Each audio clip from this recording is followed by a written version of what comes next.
Bismillahirrahmanirrahim. Në emër të Allahut, mëshiruesit, mëshirbërësit. Të nderuar shikues të televizionit Koha, jemi këtu me programin e titulluar Mesazhe Ramazani 2025, i cili organizohet nga Miftinia e Tetovës. Sot në emisionin ton kemi teologen e nderuar Sanie Tahiri, me të cilën do të flasim për menaxhimin e kohës në muajin e Ramazanit. E nderuar, përshëndetje dhe mirë se keni ardhur. Përshëndetje dhe mirë se u gjetë. Allahu xhaleshanuhu në kapitullin Asr betohet në kohën, pasha kohën. A mund të na thoni për rëndësinë e kohës në Islam? Elhamdulillahi Rabbil Alamin, wassalatu wassalamu ala Rasulina Muhammedin wa ala alihi wa sahbihi ajma'in. Falënderimet dhe lavdërimet i takojnë Allahut fuqiplot, ndërsa salatet dhe selamet qofshin mbi profetin e fundit Muhammedin sallallahu alaihi wasallam, familjen e tij të pastër, shokët e tij të ndershëm dhe të gjithë atyre të cilët e ndoqën, e ndjekën dhe do ta ndjekin rrugën e tij deri në ditën e gjykimit. Desha që përshëndes me përshëndetjen e ngrohtë islame. Assalamu alaikum wa rahmetullahi wa barakatuhu. Paqja, mëshira, rahmeti dhe bereqeti i Allahut qoftë mbi ju. Nuk ka dyshim se Allahu fuqiplot e krijoi gjithësinë nga jo në po. Gjithashtu e krijoi universin dhe gjithçka çfarë ka në të. Pra në qiell, në tokë, gjithçka që na rrethon që e shohim, është e krijuar nga Allahu xhaleshanuhu. Mirë po, me krijimin e universit, Allahu xhaleshanuhu e krijoi edhe Ademin alayhis salam, pra njeriu e parë, e prej tij edhe Havan, për t'i dhënë një domethënie dhe vlerën e merituar jetës mbi sipërfaqen e tokës. Allahu xhaleshanuhu në një ajet kuranor thotë: "Laqad halaknal insana fi ahsani taqvim", vetë se e krijova njeriu në formën më të përsosur. Mirë po, a thua vallë se Allahu e krijoi njeriu pas një qëllim? Jo, nuk e ka krijuar pas një qëllim. E jep përgjigjen në ajete tjera në vazhdim, ku Allahu xhaleshanuhu thotë se unë njerëzit dhe xhinët nuk i kam krijuar kot, pos që të ma adhurojnë mua. Prandaj edhe njeriu duhet që kohën edhe jetën e tij ta shfrytëzoj me adhurim ndaj Allahut. Koha në gjuhën arabe quhet vakt. Koha është një dhuratë, është mirësi e dhënë nga Allahu xhaleshanuhu për krijesat, të cilat duhet ta shfrytëzojnë në mënyrë të drejtë dhe të saktë. Duhet ta shfrytëzojnë në punë të mira dhe të dobishme për individin dhe shoqërinë, dhe asesi nuk duhet që koha të shfrytëzohet në mëkate. Koha është gjëja më e çmueshme që Allahu xhaleshanuhu na ka dhuruar, dhe Islami kërkon nga ne që ta vlerësojmë në mënyrë të mirë, sepse jeta e njeriut vetëm një herë do të përdoret. Për këtë arsye dhe Allahu xhaleshanuhu betohet në kohën dhe thot: "Vel asr, innal insana lafi khusr, illa alladhina amanu wa amilus salihati wa tawasaw bil haqqi wa tawasaw bis sabr." Allahu xhaleshanuhu thot pasha kohën, nuk ka dyshim se njeriu është në një humbje të sigurt në përjashtim të atyre të cilët besuan dhe bën vepra të mira. E porositën njëri tjetrin që të përmbahen të vërtetës dhe e këshilluan njëri tjetrin që të jenë të durueshëm. Përderisa Allahu betohet në kohën dhe njeriu nuk ka mundësi që ta zhvlerësoj atë, se nëse e ka zhvlerësuar rëndësinë e kohës, ai ka zhvlerësuar rëndësinë e jetës. Mirë po, mund të cekim edhe një hadith të pejgamberit sallallahu alaihi wasallam ku thotë: "Shfrytëzoni 5 gjëra para se të vinë 5 të tjera." Dhe cilat janë ata? Pra, shfrytëzonja rinin para pleqërisë, shëndetin para sëmundjes, kohën e lirë para se të jeni i zënë, pasurin para vdekjes, pasurin para se të varfëroheni dhe jetën para vdekjes. Pra, kjo ishte hadithi i pejgamberit sallallahu alaihi wasallam. Mirë po, për rëndësinë e kohës dhe vlerën e saj do të cekim edhe disa thënie të dietarëve, ndërta siç është edhe Ibn Akili, ku thotë se unë nuk ja lejoj vetes time që të më kaloj as edhe një minutë, as edhe një çast nga koha ime. Nëse lodhem duke lexuar dhe nëse sytë e mi lodhen duke shikuar në libra, unë shtrihem që të pushoj dhe ashtu filloj të meditoj. Dhe kur të ngrihem, nuk më ndodh që të mos e kem iden se çfarë do të shkruaj.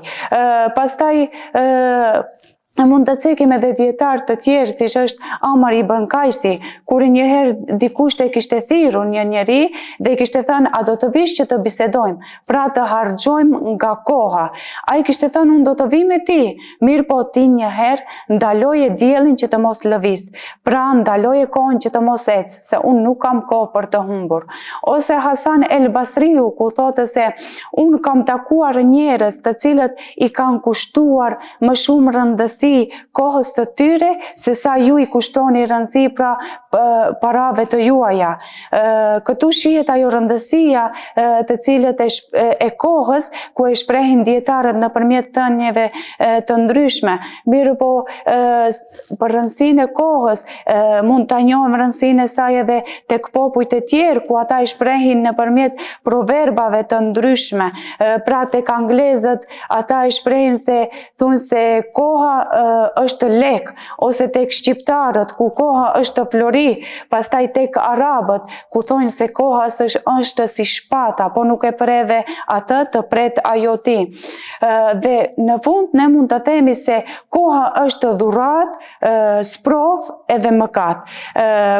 Kush e kalon kohën në adhurim, le ta falenderoj Allahun xhaleshanuhu. Kush e kalon kohën në mëkat, le të pendohet tek Allahu, dhe kush e kalon kohën në sprov, le të jetë i kënaqur me caktimin e Allahut dhe le të duroj. Ju faleminderit për këto këshilla nderuar.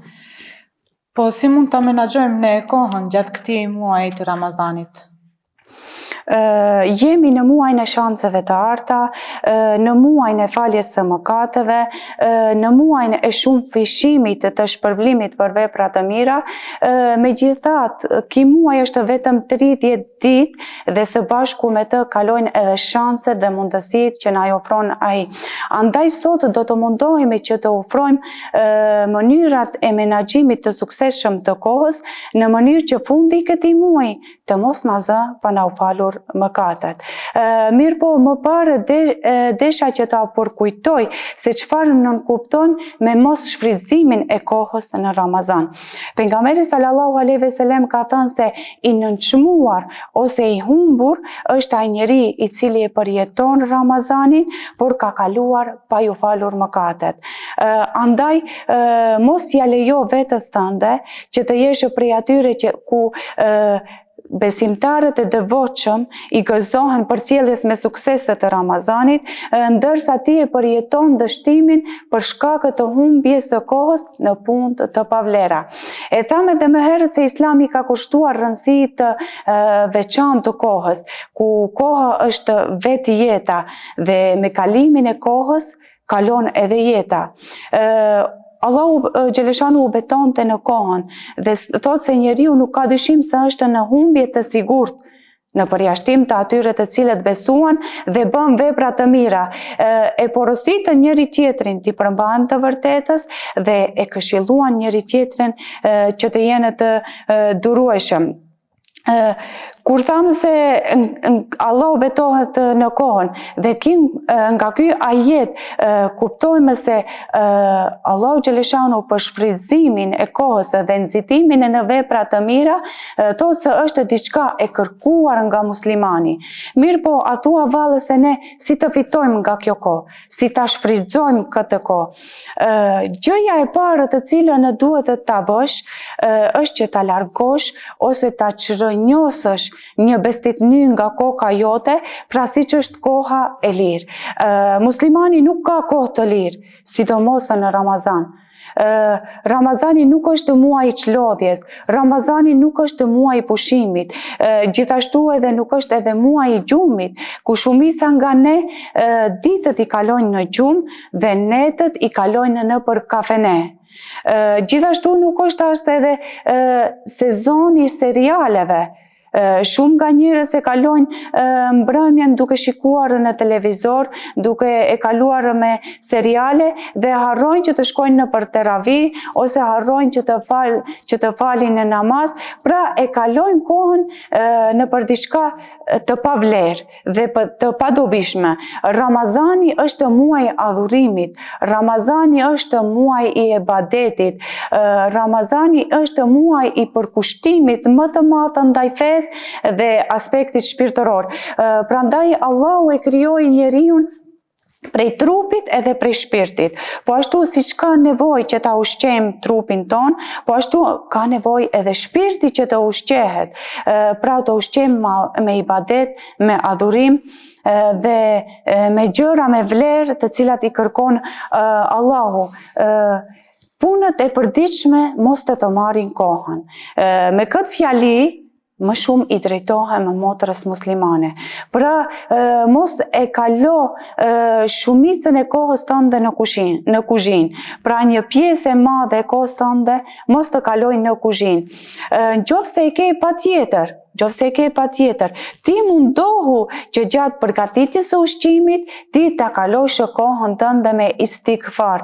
Këtu do të japim një shembull të Imam Ahmedit, ku njëherë ai kishte deshur që të flejë në xhami, mirë po roja e kishte dëbuar nga xhamia, dhe ai duke ecë rrugës e takoi një bukpjekës. Dhe bukpjekësi e mori në konakun e tij dhe Imam Ahmedi e vërejti që ai gjatë përgatitjes së bukës bënte istikfar. Dhe Imam Ahmedi duke e ditur se cilat janë mirësitë dhe vlerat e istikfarit dhe i tha: "A i ke pa mirësitë e istikfarit?" Atëherë bukpjekësi tha që i kam pa se Allahu mi ka pranuar të gjitha lutjet, përpos një lutje. Tha: "Nuk e kam takuar Imam Ahmedin."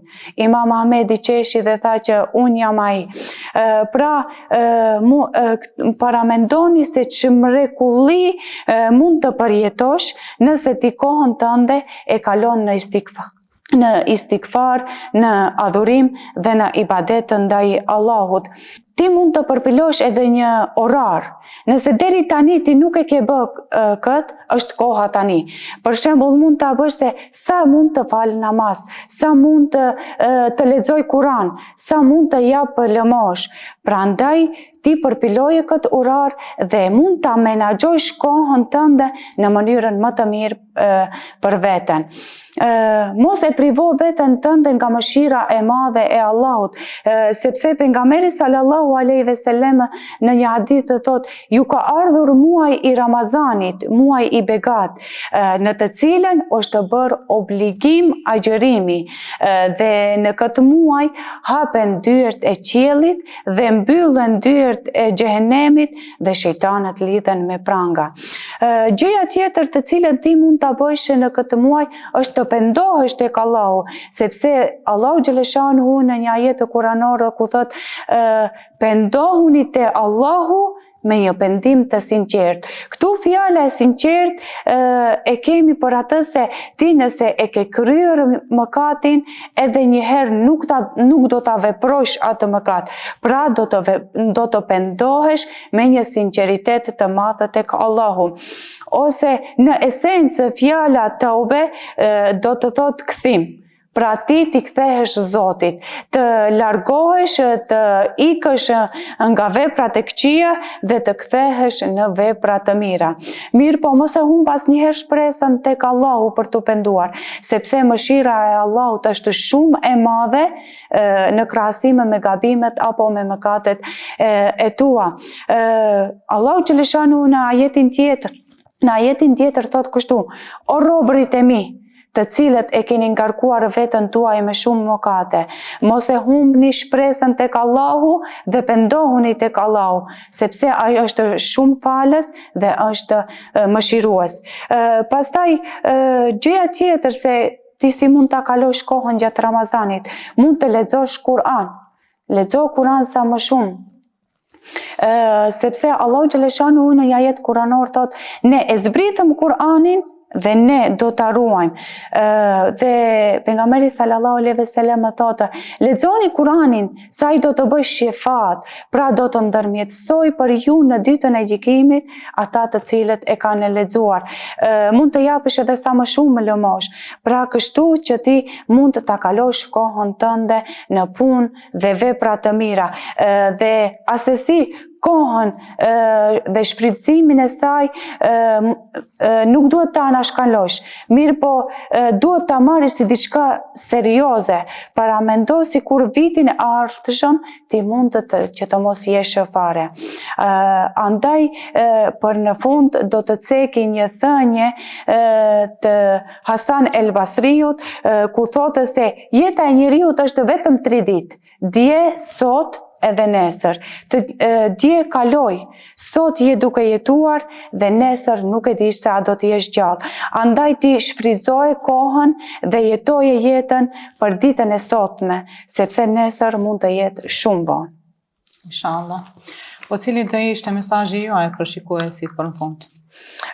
Po, unë për në fund të mesazhin tim desha që ta jep me një thënie të një poeti arab ku thotë se koha është gjëja më e shtrenjtë për të cilën duhet të kesh kujdes, mirë po është edhe gjëja më e lehtë të cilën mund ta humbasësh.